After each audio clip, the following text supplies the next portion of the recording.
Bienvenue à vous tous. On va commencer par respect pour vous, qui êtes à l'heure.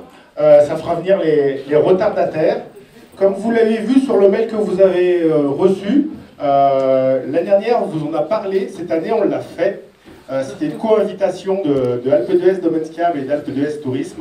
Et avant de vous présenter 2 fois 10 minutes un petit peu ce qu'on fait les uns et les autres pour préparer cette saison, je donne le micro à notre président et maire, Jean-Yves Noiret. Merci François, j'ai un petit problème de voix, donc veuillez m'excuser. Comme il vient de le dire, l'année dernière, vous avez découvert de nouvelles têtes au sein de l'office, au sein de la SATA, au sein de la mairie. Et notre objectif était de faire travailler toutes ces têtes en même temps et justement en cohésion. Et c'est effectivement ce qui se passe cette année. François l'a souligné, mais on a vraiment plaisir à travailler Office du tourisme, mairie et SATA conjointement pour que l'Alpe d'Huez demain soit encore beaucoup plus fort qu'aujourd'hui. Alors c'est symbolique d'être dans ces locaux, puisque dans les locaux des Grandes Rousses, vous avez un investissement programmé pour l'année prochaine important et programmé par un privé, ce qui est une très très belle chose pour nous tous. En ce qui concerne les investissements futurs de la commune, vous avez dû quelquefois en entendre parler, vous allez voir tout à l'heure quelques images.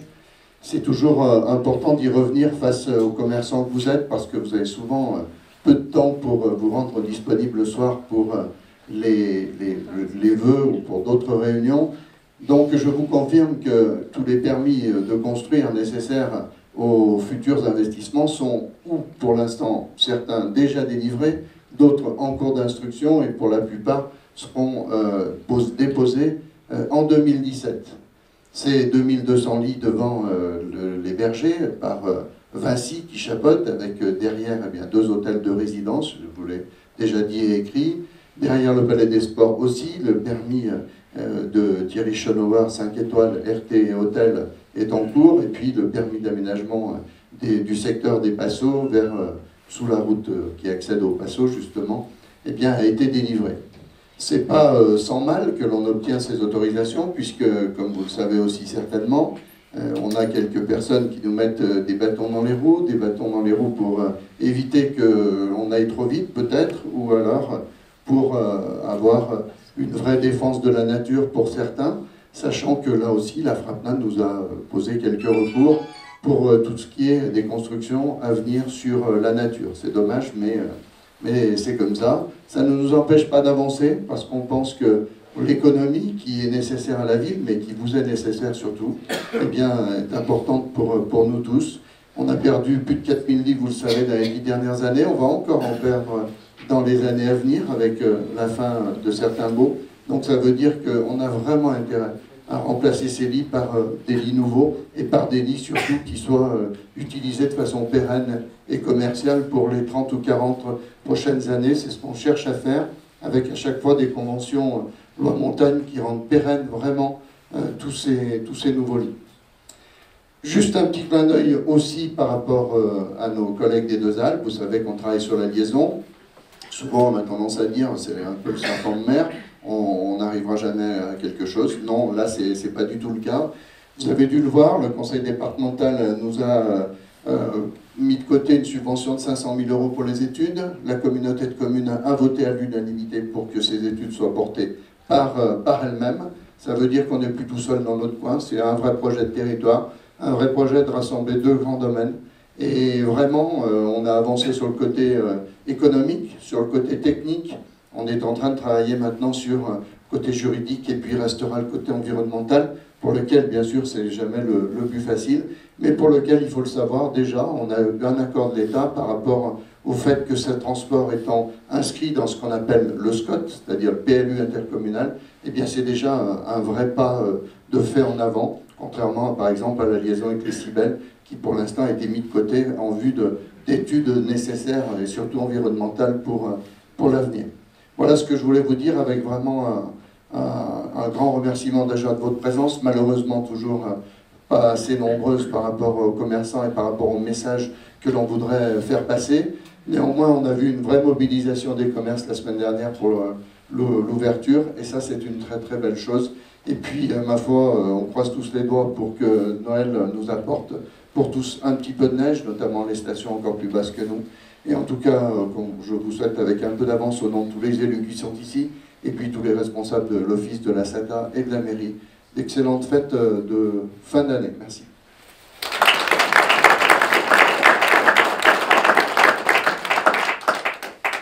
On vous a prévu plusieurs petits temps très courts, de façon à ce qu'on ait le temps de pouvoir échanger avec des bulles, pas des boules de Noël, des bulles de champagne.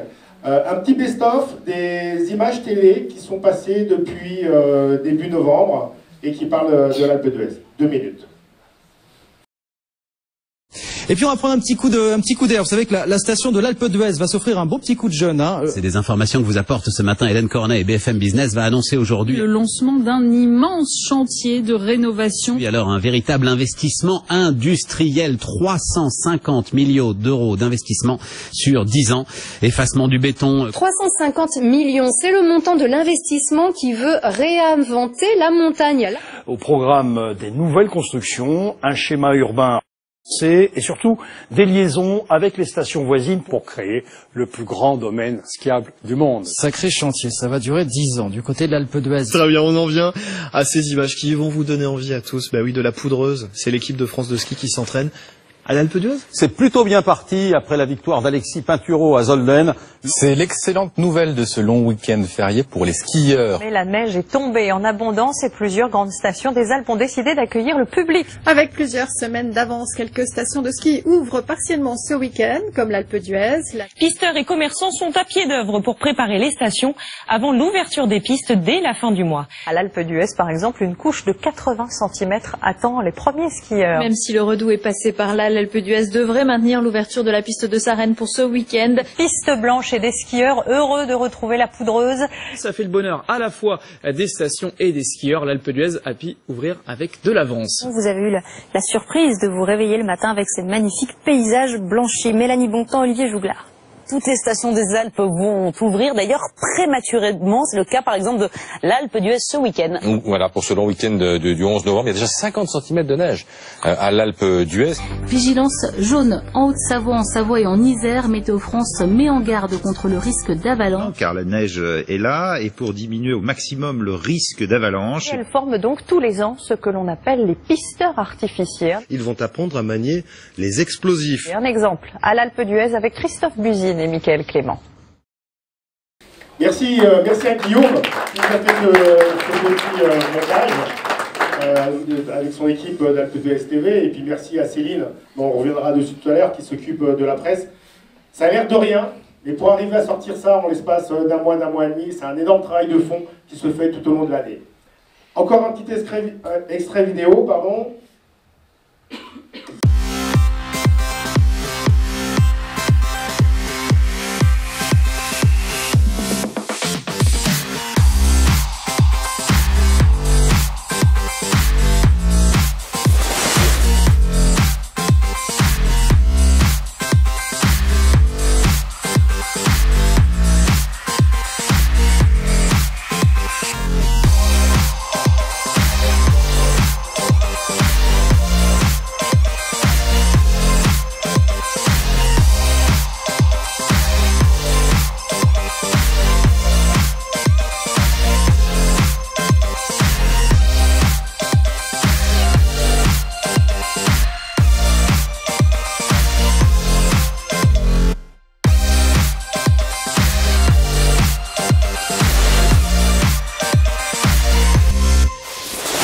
Alpe d'Huez, à chacun son virage. Voilà ce petit spot de 60 secondes. Merci, c'est gentil. Ce spot de 60 secondes, c'est la base qui nous a servi à faire un spot de 20 secondes, dont on va parler tout à l'heure, et qui nous a servi de support de campagne de communication tout au long de l'automne et du début de l'hiver. Justement, dans la répartition un petit peu des tâches qu'on a entre le domaine skiable et Alpe d'Huez Tourisme, nous on s'attache à donner envie aux gens de venir. On est dans la phase de promotion, on est un petit peu en amont, les individuels, accompagner les événements, faire de la relation presse, fidéliser les clients à travers les animations. Et on voulait vous montrer un petit peu comment on prépare une saison. Avant tout, vous ne pouvez pas savoir qu'en ce moment il y a l'élection, vous ne pouvez pas savoir qu'il y a l'élection de la meilleure station européenne. Vous le savez? Vous avez voté? C'est bien, il faut continuer. Ça se termine dans 3 jours. Pendant 2 années, nous sommes arrivés deuxième, et on aimerait bien arriver premier, même si le premier c'est un mammouth, c'est Val Thorens, mais nous, on n'a peur de rien, on n'a pas froid. Donc votez pour ceux qui ne l'ont pas fait. On fait encore quelques éditions papier, avec une nouvelle charte graphique, c'est donc la brochure d'Alpe d'Huez, en faux, noir et blanc, qui a reçu un gros succès de nos amis citadins. Le magazine de l'Alpe d'Huez que vous avez déjà eu. Pour ceux qui le souhaitent, on a amené un certain nombre de documents. Vous pourrez les prendre et repartir avec dans vos commerces tout à l'heure. Le guide bienvenue, qui est le guide qui sert à chaque client quand il arrive pour bien organiser ses vacances. Et puis le guide des restaurants, pour savoir où continuer sa journée de vacances. Le guide des familles, important, puisque la station d'Alpe d'Huez est labellisée Famille Plus. L'ensemble de nos programmes d'animation que vous allez découvrir tout au long de l'hiver. Et j'en profite pour vous présenter Manon. Elle est là, Manon. Manon, qui est notre nouvelle graphiste, qui a succédé à Mathilde. C'est son travail, puisque tout ça, c'est fait en interne.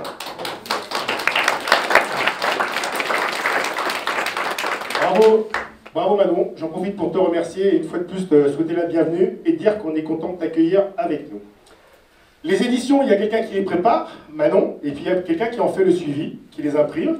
C'est Stéphane, qui nous avait abandonnés pendant une année pour aller se promener aux 4 coins du monde. Il est revenu et il a remplacé ou succédé à Audrey. Et ils ont fait tous les deux, en tout cas, du très très bon boulot et on vous remercie. On parlait de la presse tout à l'heure. Ils s'applaudissent eux-mêmes, c'est bien. On n'est jamais aussi bien servi que par soi-même. La presse et la promo. Donc tout le monde connaît Céline, notre grande blonde, comme certains disent, qui fait un travail de fond extrêmement performant. L'autre jour, j'étais avec des journalistes à Paris lors du salon Saint-Germain-des-Neiges. Et il m'expliquait que dans les stations françaises, il y a 3 attachés de presse qui tiennent la route et qui vraiment sortent du lot. Et Céline en fait partie.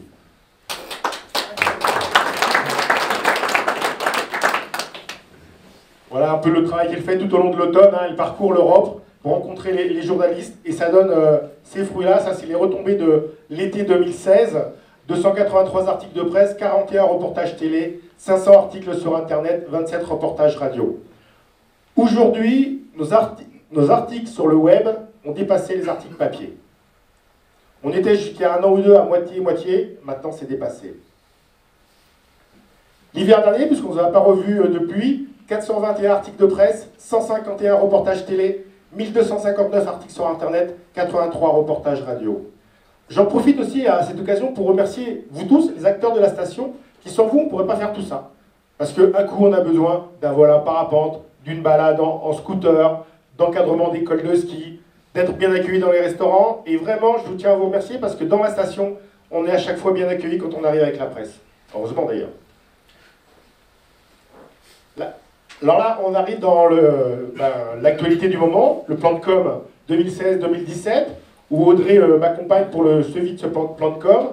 Donc la presse écrite régionale, Alpe d'Huez Magazine, Step Magazine, c'est surtout sur Saint-Étienne, Actu Montagne, le magazine de la Folie Douce et Cosy Montagne.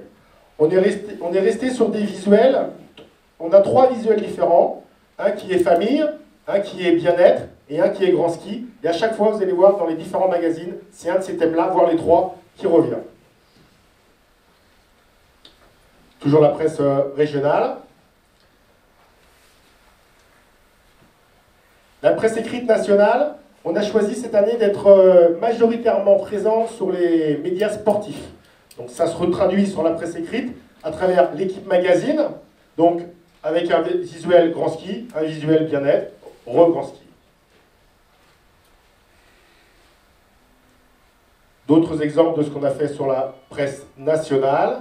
Et puis bien sûr, comme je le disais, un énorme effort sur la presse digitale, qui est d'abord de l'animation de réseaux sociaux. Et pour là, on a Lionel et Eric, c'est les 2 fatigués là, qui sont sur les fauteuils, qui sont en train de dormir. Avec Benjamin, qui font un super travail au quotidien. Parce qu'aujourd'hui, sur le web, il faut pratiquement répondre 24 heures sur 24. Et c'est pratiquement ce qu'ils font. C'est pour ça qu'ils sont fatigués ce matin. En tout cas, pour les assister, on est présent sur d'autres sites, comme le Bon Guide, comme le Nouvel Obs, de façon à venir renforcer notre présence sur tous les médias digitaux. Pareil sur le digital, on est sur Canal+, CNews, C8, l'équipe.fr, donc on revient sur les médias sportifs, Horizon Média. Cette année, on a fait un gros plan aussi sur la presse télé plus le digital, comme sur M6, sur BFM TV, sur IDTF1. C'est aussi tout ce travail qui nous permet après d'avoir de bonnes relations avec les journalistes pour avoir des retombées médias. Le gros de notre campagne cette année est la nouveauté. On a un spot de 20 secondes qui est un extrait du spot de 60 secondes qu'on vous a montré tout à l'heure. 595 spots sur Canal+ Sport, sur Infosport. Il y a des grosses campagnes radio sur Virgin, en radio régionale, Grenoble, Lyon, Valence, mais aussi en radio nationale. Aujourd'hui, on est sur du mix média, c'est-à-dire qu'il faut que les gens nous voient, quel que soit le support. On est rarement exclusif dans les médias qu'on regarde. Aujourd'hui, il faut qu'on nous trouve sur le digital, il faut qu'on nous voit à la télé, il faut qu'on nous entende dans la radio, il faut qu'on nous voit dans les journaux. Les réseaux sociaux, justement, gros travail sur les réseaux sociaux, 92 000 fans, c'est plutôt bien. Il y en a qui ont plus de fans que nous, voire beaucoup plus. Par contre, nous, on a fait le choix que ce soit des vrais fans, c'est-à-dire qu'on ne les achète pas. Si demain, on met une voiture à gagner, on va tripler nos fans. Mais ce n'est pas des bons fans, ils décrochent très rapidement. Ce n'est pas ce que nous faisons.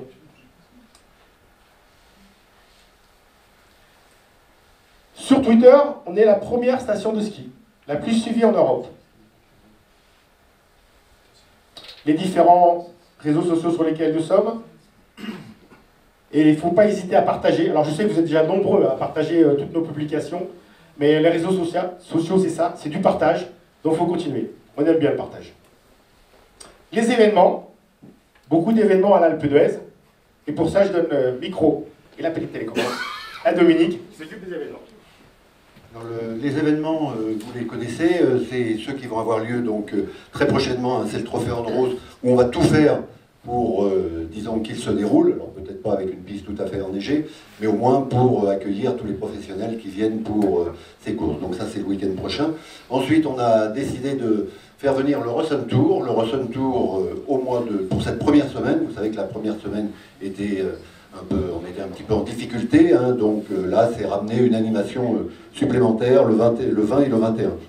Ensuite, ne pas oublier qu'il y a les 80 ans, donc les 80 ans, ils sont fêtés tout le long de la saison, mais surtout par un très grand spectacle qui va avoir lieu le 22 à 18h. Il y a une grande parade qui va se dérouler à partir du parvis de la Partie Noire, et surtout au-dessus du lac de Berger, il y a on appelle ça un opéra onirique et céleste, hein, qui va se dérouler à 18h30, donc il faut être là à 18h30 parce que ça dure une demi-heure, pas plus, avec une grue de 100 tonnes qui va suspendre des musiciens, une cantatrice, et puis surtout il va y avoir une projection de films, de photos sur les 80 ans de la station.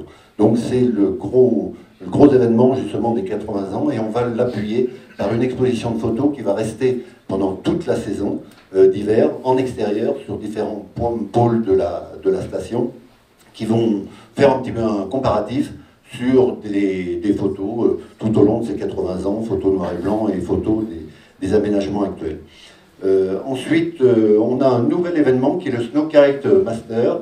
C'est du 9 au 13 janvier. Là, merci à François qui a un peu récupéré un événement qui nous vient un peu du col du Lotaret, et on va le faire sur la zone de Poutran. C'est très visuel. Ce sont les meilleurs kiteurs du monde, hein, qui viennent du monde entier et qui vont être là pour faire un peu le show. Ils viennent là avec des télés, je crois que c'est Équipe Magazine ou un autre média. Donc là aussi c'est l'image pour l'Alpe d'Huez, et c'est très très visuel. Ensuite, on a le Festival du film du 17 au 22. Omar Sy, c'est quand même la personnalité préférée des Français, qui va être le président. Et puis, on va avoir l'occasion aussi d'avoir l'avant-première du film de Danny Boone, qui est Red Dingue. Donc ça, c'est très fort. Il va même y avoir Jamel qui va nous amener une partie du Comedy Club. Il va y avoir un spectacle. Donc ce sont les 20 ans du festival. Là, ce qu'on demande, c'est qu'il y ait une mobilisation générale. Alors, on sait que le festival n'attire pas, si vous voulez, un grand public extérieur, mais déjà, on peut dire que c'est, enfin, il faut savoir que c'est un festival de professionnels qui remplit déjà les hébergements. Donc, le but, c'est de faire du média et d'avoir une retombée médiatique sur l'Alpe d'Huez et une très très bonne image. Après, on va passer, alors il y a différentes, on a le BBQs, c'est-à-dire on a pensé justement au mois d'avril, comment pour la fin de la saison, comment mettre en avant cette fin de saison qui est toujours difficile. Donc on va faire un thème d'animation sur le barbecue. On va retrouver pendant une semaine, plus d'une semaine, justement, des barbecues qui vont se faire, où les gens vont peut-être pouvoir amener, nous aussi, on va faire les barbecues, ils vont pouvoir aussi amener leur victuailles. Ça se fait dans d'autres stations, ça marche très très bien, et c'est donner une originalité à cette fin de saison.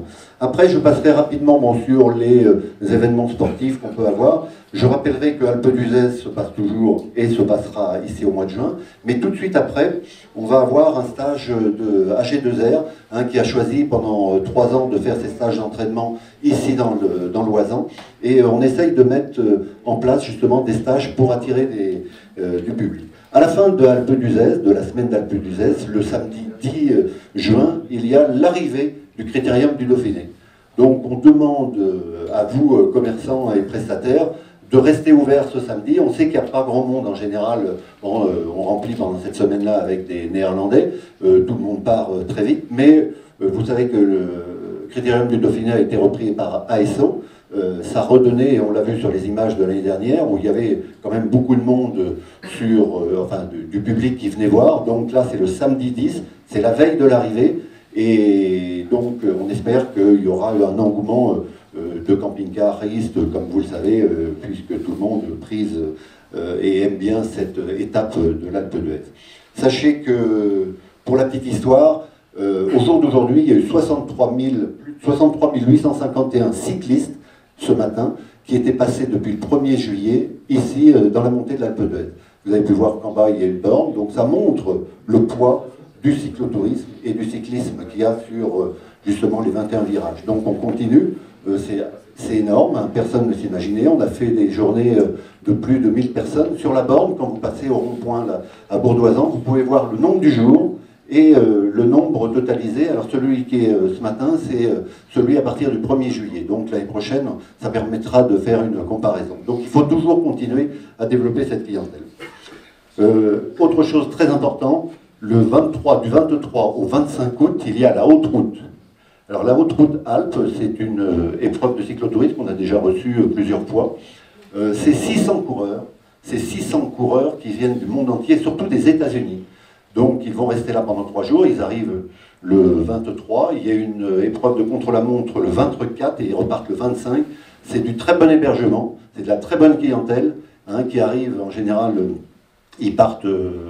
Ils font Genève, Nice, je crois, ou enfin une année ils font l'un ou l'autre. Ils ont sauté une étape l'année dernière à cause du Chambon, donc ils reviennent cette année. Ça va être tous les 2 ans, donc je vous demande aussi d'être présent et puis de ne pas fermer vos commerces très tôt. Voilà pour moi.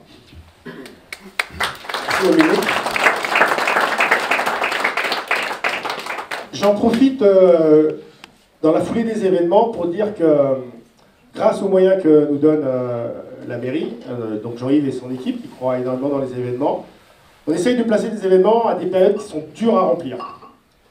Si on veut que ça perdure, il faut que tous on continue à avoir un bon esprit pour accueillir ces événements. Si demain, à chaque fois qu'on a un événement, tous les tarifs sont comme ceux de février, on risque de les perdre. Alors, vous êtes nombreux à jouer le jeu, mais de plus en plus ça devient compliqué, donc j'en profite au nom des différents organisateurs d'événements pour vous sensibiliser à ça et dire attention, on fait des événements à des périodes où il n'y a pas beaucoup de monde. Certains de ces événements perdurent, la preuve, on va fêter les 20 ans de l'Andros, les 20 ans du Festival du film, mais ça devient de plus en plus compliqué. Donc soyons tous ensemble vigilants par rapport à ça. Il y a d'autres comportements tarifaires par rapport à ça. En matière de collaboration et de partage, vous avez vu qu'on essaye de vous informer de beaucoup de choses. Parce que sans vous, on n'est rien, et que soyez bien assurés que l'ensemble des équipes qui travaillent pour vous. On veut aller un peu plus loin dans ce partenariat. Comme dans la plupart des stations, on va vous proposer dès cette année d'être des vrais partenaires officiels et contractuels de l'Office de tourisme. Donc on vous demandera d'être partenaire. Et ça nous permettra aussi de clarifier certaines situations par rapport à l'utilisation du logo et de la marque. Vous savez que c'est un grand feuilleton, l'usage commercial du logo Alpe d'Huez. Les gens ne savent pas toujours s'ils ont le droit de l'utiliser, pas le droit de l'utiliser, le droit de le revendre avec des supports qu'ils ont fabriqués. Ce partenariat contractuel qu'on va mettre en place à partir de 2017 clarifiera tout ça. Et en plus, vous bénéficierez d'un kit ambassadeur dans lequel il y aura des produits très sympathiques. Puisque, en plus de tout ça, souvent on nous dit « Vos doudounes, elles sont sympas, tu ne peux pas m'en donner deux parce que moi, je représente aussi l'Alpe d'Huez quand je me balade. » Alors, on le fait avec plaisir de temps en temps, mais vous êtes plus de 300 socio-professionnels avec un certain nombre de collaborateurs. On ne peut pas en donner à tout le monde. Donc, ceux qui seront partenaires bénéficieront d'un kit ambassadeur et en plus pourront avoir accès à une boutique virtuelle que nous allons monter de produits logotés Alpe d'Huez et qui sera à prix coûtant pour ceux qui sont nos partenaires. Comme ça, quand vous voudrez avoir une chemise, une doudoune, un gilet, une paire de chaussettes ou un caleçon Alpe d'Huez, ce sera beaucoup plus facile. Voilà, pour la partie Alpe d'Huez Tourisme, on a terminé. Donc je donne le micro à nos amis du domaine skiable.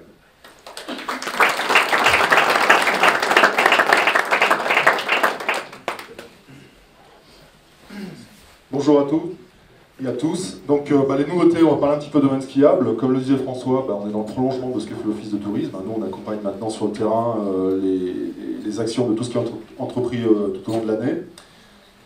Donc nous, on a 3 thématiques qu'on a voulu mettre en avant pour cette présentation. La première, c'est le virage stratégique du ludique. On est persuadé qu'on ne vient plus uniquement pour faire du sport sur une station de ski. On vient également pour passer des bons moments, pour de la découverte, pour de l'aventure et pour du ludique. Donc on va évoquer cette thématique-là. Anthony nous parlera de la commercialisation autour de la marque. Vous avez entendu dans la présentation de François tout à l'heure, il n'a pas présenté la SATA, il a présenté le domaine skiable Alpe d'Huez. Donc ça, c'est aussi important, c'est un virage en termes de communication. Et puis une troisième thématique qui est un programme propriétaire qu'on lance là, cette semaine, et donc vous devez en donner un petit peu les tenants, les aboutissants. Alors, le ludique où vous allez rencontrer un personnage un petit peu particulier, c'est Marcel. Marcel est prêt. Qu'est-ce qu'on a voulu faire cette année pour cette première saison? C'est de créer une piste qui va s'appeler la Marcel's Farm. Donc on a voulu chercher un nom qui reste franchouillard avec Marcel. On a gardé le thème farm, le terme ferme. En fait, l'idée, c'est plutôt la thématique des alpages et de développer cette thématique des alpages sur l'alpage de l'Alpe d'Huez. Donc Marcel, c'est tout simplement un gros costaud, qui est volontaire, téméraire, qui, vous le voyez, il n'est pas très content finalement de devoir redescendre, de devoir quitter les alpages parce que l'hiver arrive, et lui, il aimerait bien rester là jusqu'au bout. Et Marcel, en fait, il a un certain nombre de copains. Il a Simone, il a Tina, il a Roger, il a Brigitte, il a Agathe. Voilà, il a un certain nombre de copains et de copines. Et avec tous ses copains et ses copines, toute cette piste, il va mettre des petits obstacles, des petites épreuves qu'il faudra réaliser pour pouvoir la descendre. Et voilà, le challenge qui sera proposé à tous et à toutes, c'est d'avoir un mini challenge de descente pour rejoindre le bas de la piste sur le secteur du Signal. Voilà comment ça a été schématisé. Donc il y a un petit half-pipe en partie supérieure, en dur, ce qui permet d'ouvrir assez rapidement avec un petit peu de neige. Une zone de détente avec la maison de Marcel et puis un endroit où on bénéficie d'un magnifique panorama et là on met en évidence la marque Alpe d'Huez, vous le verrez quand on l'aura ouverte. Puis après un certain nombre de choses, un truc qui est très marrant c'est le tinateur qui est en milieu où là on a une vrille, j'ai un laser, ok d'accord, merci. Donc là, on a une vrille et puis on a un double pont, ce qui permet aussi d'avoir une épreuve un petit peu sympathique. Et puis voilà, un certain nombre de choses qui permettent d'arriver jusqu'en bas de manière tout à fait rigolote. On n'a pas voulu oublier le reste de la cuvette. Donc le tapis des grenouilles, dès qu'on aura un petit peu de matière première pour pouvoir le faire, on va mettre quelques reliefs, quelques petites formes très paisibles pour accueillir tous les débutants, pour mettre un petit peu de joie dans l'apprentissage. Ça donne une vision d'ensemble où on a la Marcel Farm, on l'a vu au départ du Signal. Je ferai juste une petite parenthèse.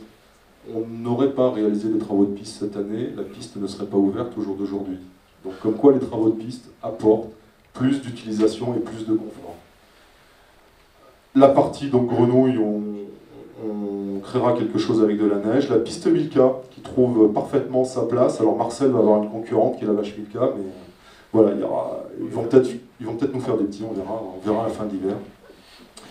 Et puis dans le projet également, on a voulu aussi revoir tout l'aspect snowpark, de manière à le rendre vraiment multi-pratique et multi-difficulté. de manière à ce que tout le monde puisse y trouver du plaisir. Donc il n'y a pas d'interdit, il n'y aura plus d'interdit sur le snowpark, ça sera vraiment ouvert à tout. C'est du débutant à l'expert, au confirmé. Et on a renforcé notre équipe justement pour répondre à cette ambition. On a un nouveau responsable d'activité ludique qui nous a rejoint, qui a vraiment des compétences en la matière et qui va nous aider justement sur la mise en œuvre de tout ça dès qu'on aura un petit peu plus de matières premières pour le faire. Les perspectives de développement. Alors cette photo, c'est une photo générique, hein, ne la prenez pas pour argent comptant. On s'est entouré d'un cabinet de conseil, de la société X Technique. Et on travaille avec eux donc, depuis cet été, de manière à imaginer la projection du ludique sur l'intégralité du domaine skiable. Alors ce ne sont pas forcément toutes les tâches, mais voilà, vraiment notre ambition, c'est de dire qu'il faut que quand on démarre sur un domaine skiable et quand on passe une journée sur un domaine skiable, on doit vraiment y trouver du plaisir, on doit vraiment y trouver de l'amusement. Et cet amusement, on va regarder tout ce qui peut se faire sur le domaine et on va essayer de trouver des thématiques qui sont valorisantes, qui sont sympathiques et qu'on pourra décliner dans les prochaines années. Je vais passer le micro à Anthony qui va nous parler de stratégie commerciale. Merci. Bonjour à tous. Alors, je vais aborder brièvement la stratégie commerciale du domaine skiable. Je suis à votre disposition si vous avez des questions. Donc déjà, en termes de cible commerciale, on a décliné notre action commerciale sur 3 niveaux. Sur le régional, et dans le régional j'inclus la station, avec les prescripteurs et les ambassadeurs, les familles, les jeunes publics et l'entreprise. On a créé une cellule entreprise avec l'Office du tourisme pour répondre avec un seul contact, un seul interlocuteur aux entreprises qui souhaitent venir à l'Alpe d'Huez. Ce qui veut dire que directement nous vendons aujourd'hui les forfaits de ski, les salles, les centres de congrès, séminaires, centres de location, la location de pièces. Et donc aujourd'hui, nous avons décliné et segmenté des supports en fonction de chaque cible. Au niveau national, cible famille via des opérateurs B2B, travel ski, vente privée. On essaie de développer et de s'attaquer en fait aux familles sur le plan national. Toujours l'entreprise via des agences événementielles. Et à l'international, les familles, on appelle ça les FIT, les individuels, les groupes et les entreprises. Donc le message, c'est de dire que nous commercialisons aujourd'hui une destination, et pour nous, réussir notre commercialisation, c'est travailler en équipe. Donc aujourd'hui, le domaine skiable va bien au-delà d'une simple vente de forfait de ski, il vend l'ensemble de la station. Alors, parmi ces actions, on va avoir vraiment un coup d'accélération en ce début d'année, notamment à l'international. Parce que pour nous, vendre la station, le plus efficace, c'est de faire venir justement ces professionnels pour qu'ils puissent venir à l'Alpe d'Huez et réaliser par eux-mêmes que la station, l'Alpe d'Huez, est une des stations incontournables en Europe. Alors pour ça, nous sommes battus auprès d'Atout France, fait du lobbying à Paris pour récupérer des délégations de professionnels étrangers. Et alors juste pour info, l'année dernière, on a vu 5 Russes, 5 Théo-Russes qui étaient plus intéressés par la carte des vins du Sporting que par le domaine skiable. Et on a souhaité justement mettre l'accent sur ces professionnels-là qui ont un vrai pouvoir de prescription. Et notre objectif à tous, au final, c'est de faire venir des clients qui consomment et avoir des retombées économiques sur l'Alpe d'Huez. Donc ça commence dès le mois de décembre avec un éductour israélien. Donc ce sont des familles individuelles normales. On reçoit une délégation américaine de 12 professionnels dès le mois de janvier. Ça s'enchaîne avec 8 professionnels chinois qui viennent de Pékin et Shanghai pour tester le produit. Idem sur l'Allemagne. On a 4 professionnels éductour Corée qui viennent sur l'Alpe d'Huez. Idem sur le Canada. On a fait un partenariat avec Air Canada, donc ils ont référencé l'Alpe d'Huez parmi leurs destinations. Idem en Belgique en avril. Et puis on a le Salon Grand Ski au mois de janvier. Donc là, encore une fois, finalement, le facteur clé de succès sur ce type d'opération, c'est que chacun d'entre vous se mobilise. Vous savez, aujourd'hui, vous avez connaissance de ces éductours. Et j'allais dire maintenant que le client est directement à l'Alpe d'Huez, c'est à chacun d'entre nous d'être ambassadeur et de faire vivre une expérience unique à ces professionnels-là pour que, du coup, ils puissent plus facilement vendre la station.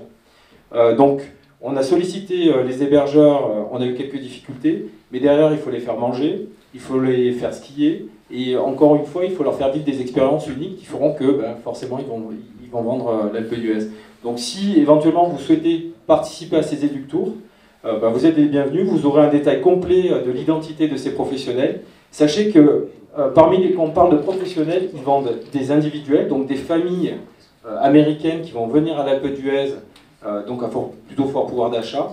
Il y a des groupes et il y a des étudiants. Donc vraiment, on a une grande diversité en termes de typologie de clientèle, et je suis sûr que chacun d'entre vous pourra trouver une clientèle qui l'intéresse. Voilà. Je repasse la main à Christophe Monnier pour le programme propriétaire. Merci. Donc une nouveauté, comme l'a dit Anthony tout à l'heure, les propriétaires, ce sont eux qui font aussi la station, ce sont eux qui participent à ce qu'est l'Alpe d'Huez aujourd'hui, ce sont véritablement nos ambassadeurs. Et on a souhaité, nous, au niveau du domaine skiable, décliner un programme qui leur soit directement dédié. Alors l'idée de principe, il est simple. C'est de dire que, en tant qu'acteur, en tant que propriétaire à l'Alpe d'Huez, vous avez un logement, vous accueillez des gens, vous accueillez des amis, vous accueillez de la famille, vous accueillez un certain nombre de personnes au sein de votre logement. On vous a dédié un site internet qui vous permet de vous référencer en tant qu'acteur, en tant qu'ambassadeur de la station. Et une fois que vous êtes référencié sur cette base, vous allez vous voir attribuer un code. Et grâce à ce code, à chaque fois qu'un occupant du logement va acheter un forfait 6 jours, on attribuera le forfait 6 jours au logement. Et par un système de points, plus il y aura de forfait 6 jours, plus il y aura de points sur le compte. Et en fin de saison, les propriétaires ou les acteurs qui auront choisi de labelliser leur logement sur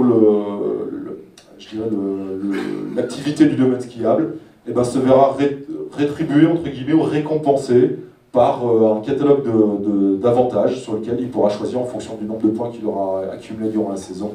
Mais il pourra choisir un certain nombre de cadeaux, un certain nombre de choses qu'on va mettre en ligne. Et il y en aura vraiment pour tous les goûts, il y en aura vraiment pour toutes les typologies d'occupation du logement. Donc voilà, je souhaitais vous en parler parce que c'est quelque chose qui est nouveau et je pense que c'est quelque chose qui permet de valoriser nos propriétaires ambassadeurs sur la station. Puis juste une petite parenthèse pour clôturer, comme le disait François tout à l'heure, je pense qu'on a fait un beau boulot tous ensemble, effectivement. Je pense qu'on a fait un sans faute, on a été ouvert dès la fin du mois d'octobre, donc ce qui était plutôt beau. Moi je salue aussi les équipes qui ont été hyper réactives, on a ouvert dès qu'on avait pris un petit peu de neige, on a tout de suite été au rendez-vous. Vous l'avez vu, il y avait très peu de monde et là les équipes ont fait vraiment leur maximum pour être au rendez-vous. Donc je tenais aussi à le souligner, à les féliciter là-dessus. Et puis un tout petit peu de matière première, et puis je crois qu'on aura vraiment un très beau parcours de début de saison. Donc voilà, merci à vous.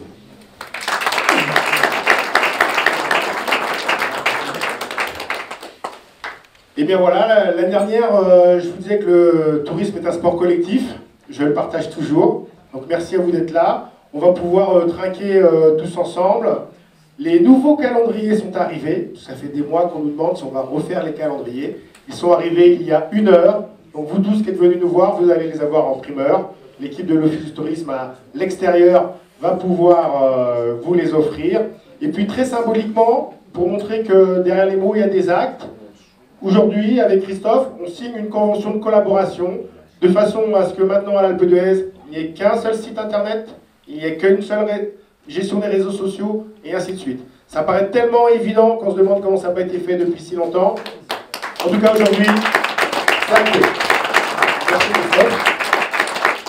J'en profite pour saluer Jean-Yves, parce qu'il est trop modeste pour le faire, mais c'est le président de Christophe, c'est le président de l'Office du tourisme, et tout ça, c'est quand même sous son impulsion. Merci Jean-Yves.